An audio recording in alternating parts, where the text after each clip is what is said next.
All right, OTAs are underway, and it got me thinking about the Lions and how they added the perfect weapon that we're just not talking about enough. And I call him a weapon because he's at a position where you got to make plays and you got to make big, impactful plays.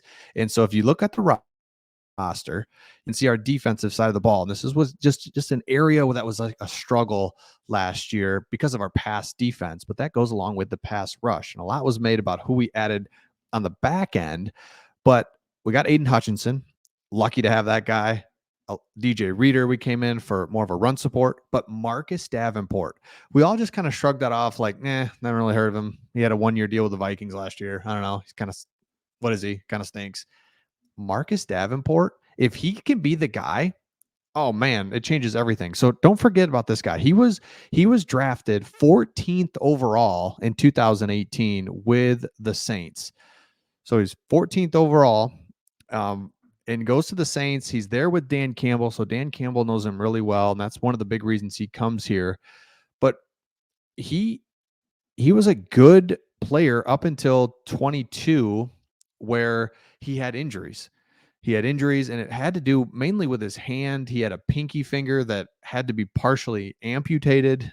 So there's some things going on there in 2022. In 23, he signs a 1-year, $13 million contract with the Minnesota Vikings. Thinking, well, I don't really remember him. What's going on? Well, he had a high ankle sprain in week 6, and his season was over. So when he was at the Saints, they exercised his 5th-year option, saying, hey, this dude's good, right? He was taken 17th overall or 14th or whatever I said. He plays 5 years with the Saints. Last year was injured, and so now he comes to the Lions, and we've all kind of forgotten about this guy that we picked up. We're focused on the back end, which is good. And the pass rush, like, oh, we just didn't add anybody in the pass rush. But we did. You're going to tell me he's not better than the Aquara brothers? You're going to tell me he's not better than Charles Harris? Like, come on. This is huge. He's 6'6", 270. So he's a bigger defensive end with power. And so if the Lions can get this right, if he's right and he adds anything, remember, Charles Harris and the Aquara brothers gave us nothing. John Kaminsky fell off last year. I don't know what's going on with him. Josh Paschal, that's not really his role as an edge guy. So you got Marcus Davenport, a weapon that we're forgetting about. Then you got Betts. Then you got, where's our guy? Hold on. Where's he at? James Houston. He's listed as a linebacker always. James Houston.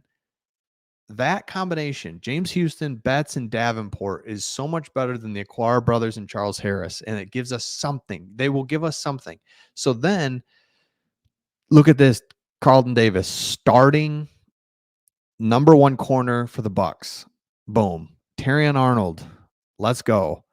Kirby Joseph and Melon Fonwu at safety. Brian Branch at nickel, where he is outstanding. Then the depth is there, though, even with Amik Robertson and Kindle Vildor, Rakestraw as well. But Vildor, and by the way, Vildor, it's like, thank you, man, for everything you did.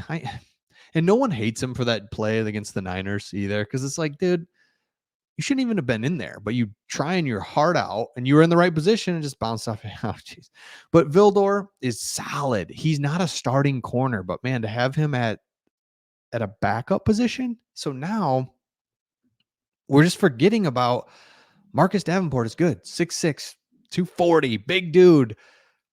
Really good when he was with the Saints. Last 2 years, some injury stuff. So what if he's healthy? What if he can provide something more than our other dudes last year? Combine him with some healthy. I mean, this is exactly what we want. And as OTAs start, you can really see that.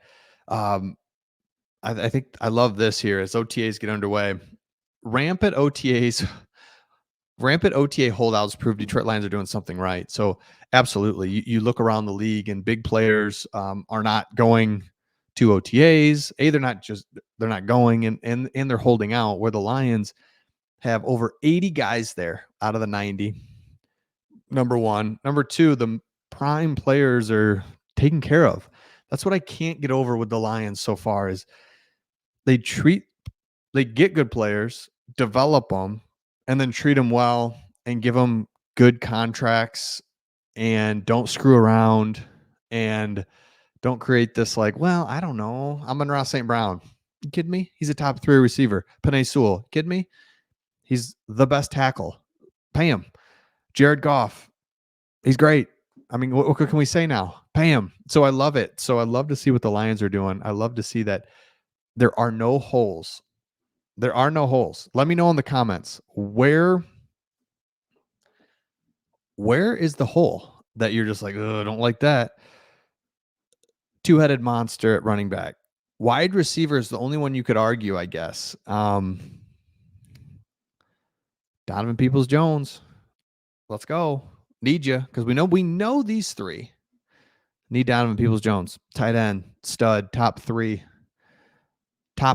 offensive line. DJ Reader, hello. Wingo, rookie.